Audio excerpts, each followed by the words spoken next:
Assalamualaikum warahmatullahi wabarakatuh. Selamat siang Ibu dan teman-teman semuanya.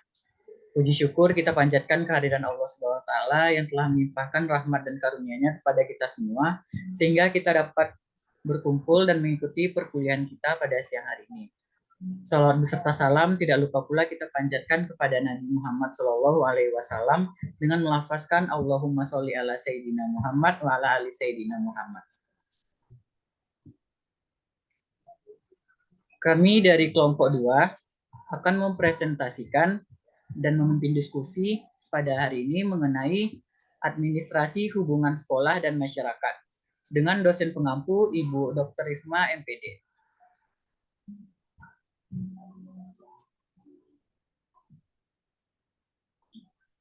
Kami yang beranggotakan saya sendiri Febrian Hidayat dengan NIM 22029012 dan anggota lainnya yaitu Mutia Kamilia Hatra dengan NIM 22023080 dan Fadil Saputra dengan NIM 22029009. Untuk topik pembahasannya ada 5. Yang pertama mengenai konsep administrasi hubungan sekolah dan masyarakat. Yang kedua ada prinsip dan teknik. Yang ketiga proses. Keempat peranan guru. Dan yang kelima problematika implementasi. Nah, untuk materi pertama mengenai konsep akan saya jelaskan sendiri. Konsep administrasi hubungan sekolah dan masyarakat. Hubungan antara sekolah dan masyarakat memiliki peran penting dalam membentuk dan menunjukkan perkembangan pribadi peserta didik di lingkungan sekolah. Sekolah merupakan bagian integral dari masyarakat yang lebih luas, dan keduanya saling mendukung dalam mencapai tujuan pendidikan secara efektif dan efisien. Administrasi hubungan sekolah dan masyarakat merupakan suatu proses komunikasi antara sekolah dan masyarakat untuk meningkatkan pengertian masyarakat mengenai kebutuhan serta kegiatan pendidikan, serta mendorong minat dan kerjasama masyarakat dalam peningkatan dan pengembangan sekolah. Selanjutnya, prinsip administrasi hubungan sekolah dan masyarakat. Yang pertama ada integriti atau integritas. Prinsip ini menekankan bahwa dalam hubungan antara sekolah dan masyarakat, semua informasi yang disampaikan haruslah terintegrasi dengan baik. Ini berarti bahwa baik informasi tentang kegiatan akademik maupun non-akademik haruslah disampaikan secara jujur dan terbuka kepada masyarakat. Yang kedua, continuity atau berkelanjutan. Prinsip ini menegaskan hubungan antara sekolah dan masyarakat harus berlangsung secara berkelanjutan. Maksudnya komunikasi antara sekolah dan masyarakat tidak boleh hanya dilakukan secara insidental atau ketika sekolah membutuhkan bantuan keuangan kepada orang tua atau masyarakat. Yang ketiga, simplicity atau sederhana. Prinsip ini menuntut agar komunikasi dengan masyarakat, baik melalui komunikasi personal maupun kelompok, pihak sekolah harus menyederhanakan informasi yang disampaikan. Informasi tersebut harus disampaikan dalam pertemuan langsung maupun melalui media. Harus disampaikan dengan bahasa yang mudah dimengerti, sesuai dengan kebutuhan dan karakteristik pendengar lokal. Yang keempat ada coverage atau mencakup. Kegiatan pemberian informasi harus disampaikan dan menyeluruh dan mencakup semua aspek, faktor, atau substansi yang relevan dan perlu diketahui masyarakat. Seperti lengkap, artinya tidak satupun informasi yang harus ditutupi atau disimpan. Selanjutnya, akurat atau informasi yang diberikan harus tepat dan sesuai dengan kebutuhan masyarakat. Dan up to date yang berarti informasi yang diberikan adalah informasi perkembangan, kemajuan masalah, dan prestasi sekolah terakhir. Yang kelima ada constructiveness atau konstruktif. Hubungan sekolah dengan masyarakat hendaklah konstruktif dalam arti sekolah memberikan informasi yang konstruktif kepada masyarakat. Dengan demikian, masyarakat akan memberikan respon hal-hal positif tentang sekolah serta mengerti secara detail berbagai masalah yang dihadapi sekolah. Dan yang terakhir, adaptability atau adaptasi. Hubungan sekolah dengan masyarakat hendaknya disesuaikan dengan keadaan di dalam lingkungan masyarakat tersebut. Penyesuaian dalam hal ini termasuk penyesuaian terhadap aktivitas, kebiasaan, budaya, dan bahan informasi yang ada dan berlaku di dalam kehidupan masyarakat. Selanjutnya ada teknik administrasi hubungan sekolah dan masyarakat yang akan disampaikan oleh Fadil Saputra. Kepada Fadil dipersilahkan.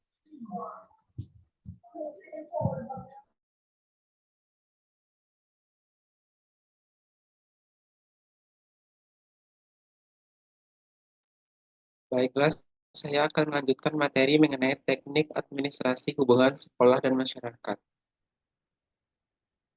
Nah, ada sejumlah teknik yang bisa digunakan oleh lembaga pendidikan untuk memperbaiki hubungan sekolah dan masyarakat yang dikelompokkan menjadi teknik tertulis, teknik lisan, teknik peragaan, dan teknik elektronik. Yang pertama, teknik tertulis. Cara yang dapat dilakukan tertulis menggunakan buku kecil pada permukaan tahun ajaran baru, menggunakan pamflet atau selembaran yang berisi informasi tentang sejarah lembaga pendidikan, staf pengajar, fasilitas, dan kegiatan belajar, dan lain-lainnya. Selanjutnya, teknik dengan berita kegiatan murid, yaitu dibuat dengan sederhana pada selembaran kertas yang berisi informasi singkat tentang kegiatan-kegiatan yang dilakukan di sekolah. Yang kedua, ada teknik lisan. Hubungan sekolah dan masyarakat dapat juga secara lisan, yaitu dengan yang pertama, kunjungan rumah. Dalam rangka mengadakan hubungan dengan masyarakat, pihak sekolah dapat mengadakan kunjungan rumah ke rumah wali murid untuk melihat dan mengetahui masalah apa yang ada di rumah, uh, masalah anak yang ada di rumah tersebut. Yang kedua, mengundang orang tua. Yang ketiga, ada pertemuan. Pertemuan ini dilakukan uh, pada waktu tertentu dan dihadiri oleh semua pihak yang diundang. Sebelum pertemuan dimulai, acaranya disusun terlebih dahulu. Oleh karena itu, setiap akan mengadakan pertemuan sebaiknya dibentuk panitia penyelenggaranya. Yang ketiga, ada teknik peragaan. Hubungan sekolah dengan masyarakat dapat dilakukan dengan cara mengundang masyarakat melihat peragaan yang diselenggarakan sekolah. Peragaan yang diselenggarakan biasanya berupa pameran atas keberhasilan murid. Yang keempat, ada teknik elektronik. Seiring dengan perkembangan teknologi elektronik dapat mengakrabkan sekolah dengan orang tua murid dan masyarakat. Pihak sekolah dapat menggunakan sarana elektronik, misalnya dengan radio. Ini sekaligus sebagai sarana untuk program. Next,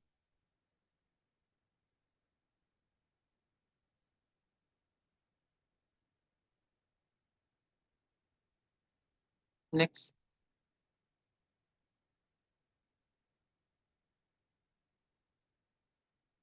Selanjutnya, proses administrasi hubungan sekolah dan masyarakat. Yang pertama, ada penyusunan program. Penyusunan program, Husemas harus mempertimbangkan ketersediaan dana, karakteristik masyarakat, cakupan wilayah, sarana atau media yang tersedia, serta teknik yang akan digunakan dalam menjalin hubungan sekolah dengan masyarakat. Yang kedua adalah pelaksanaan organisasi. Pada dasarnya, semua elemen di sekolah terlibat dalam pelaksanaan Husemas. Oleh karena itu, tugas-tugas mereka perlu dipahami dan diorganisir dengan baik agar penyelenggaraan Husemas dapat berjalan dengan efektif dan efisien. Yang ketiga ada pengawasan. Pengawasan pada administrasi hubungan sekolah dan masyarakat dapat berupa evaluasi. Husemas dapat dievaluasi melalui dua kriteria. Yang pertama, efektivitas, yaitu sejauh mana tujuan tujuan yang akan dicapai itu tercapai. Yang kedua, efisiensi, yaitu mengenai sumber dan potensi Husemas dengan baik. Baiklah, sekian materi dari saya kembalikan kepada moderator. Baiklah, terima kasih kepada Fadil Saputra. Untuk materi selanjutnya mengenai peranan guru dalam administrasi hubungan sekolah dan masyarakat yang akan disampaikan oleh Mutia. Pada Mutia dipersilakan. Baiklah, terima kasih kepada moderator. Saya akan membacakan tentang peranan guru dalam administrasi hubungan sekolah dan masyarakat. Yang pertama, membantu sekolah dalam melaksanakan teknik-teknik Husemas. Dua, membuat dirinya lebih baik lagi dalam bermasyarakat. Tiga, dalam melaksanakan semua itu, guru harus melaksanakan kode etiknya. Empat, guru memfasilitasi komunikasi dan kerjasama antara sekolah dan masyarakat. Lima, guru memotivasi orang tua dan masyarakat untuk terlibat aktif dalam pendidikan, menjelaskan tentang pentingnya peran orang tua dan masyarakat dalam mendukung proses belajar mengajar di sekolah. Keenam, juga memfasilitasi kerjasama antara sekolah dan masyarakat dalam berbagai kegiatan, seperti program pengabdian masyarakat, kegiatan ekstrakurikuler, dan pengembangan sarana dan prasarana sekolah. 7. Guru juga berperan sebagai pendengar bagi orang tua dan masyarakat. Dan saya akan melanjutkan tentang problematika implementasi administrasi hubungan sekolah dan masyarakat. Yang pertamanya, satu, kurangnya partisipasi aktif dari masyarakat. Masyarakat kurang berminat atau kurang memiliki kesempatan untuk terlibat secara aktif dalam kegiatan sekolah.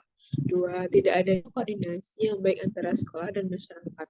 Karena kurangnya koordinasi dapat mengakibatkan kekerasan antara tujuan sekolah dan harapan masyarakat. 3, komunikasi yang tidak efektif dan tidak terbuka. Maksudnya adalah komunikasi yang buruk atau tidak dalam menghambat pertukaran informasi yang penting antara sekolah dan masyarakat. 4, ketidakmampuan dalam menangani perbedaan budaya dan nilai. Maksudnya adalah perbedaan budaya dan nilai antara sekolah dan masyarakat dapat menyebabkan kesulitan dalam membangun hubungan yang kuat dan saling mendukung. 5, keterbatasan sumber daya manusia. Keterbatasan personel yang kompeten dalam mengelola hubungan sekolah dan masyarakat dapat menghambat implementasi program-program yang efektif. 6, tidak adanya pemahaman yang cukup tentang kebutuhan dan harapan masyarakat. Kurangnya pemahaman tentang kebutuhan dan harapan masyarakat dapat mengakibatkan kesenjangan antara apa yang ditawarkan oleh sekolah dan apa yang diinginkan oleh masyarakat. Yang terakhir, yang ketujuh, kendala finansial. Keterbatasan dana dapat menjadi hambatan dalam melaksanakan program-program yang dirancang untuk memperkuat hubungan sekolah dan masyarakat. Yang kedelapan, ketidaktahuan tentang cara memanfaatkan teknologi.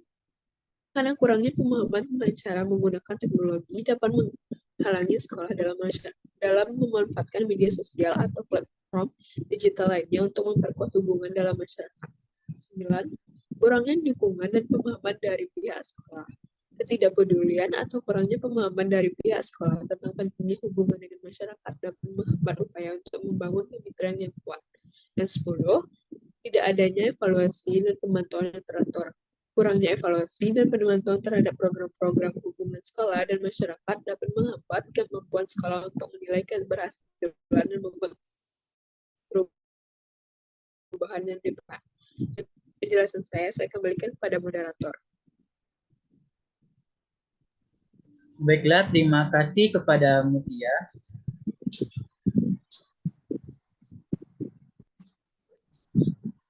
Kesimpulan yang dapat kita peroleh yaitu hubungan antara sekolah dan masyarakat adalah unsur penting dalam pendidikan karena keduanya saling terkait dan saling mempengaruhi, terutama dalam membentuk karakter siswa.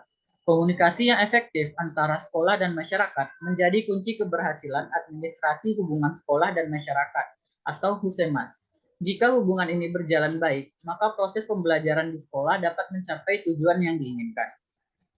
Nah, sekian presentasi dan diskusi kita pada hari ini. Kami dari kelompok 2, mohon maaf apabila ada kesalahan kata. Terima kasih atas partisipasinya. Kami akhiri dengan Assalamualaikum warahmatullahi wabarakatuh. Waalaikumsalam warahmatullahi wabarakatuh.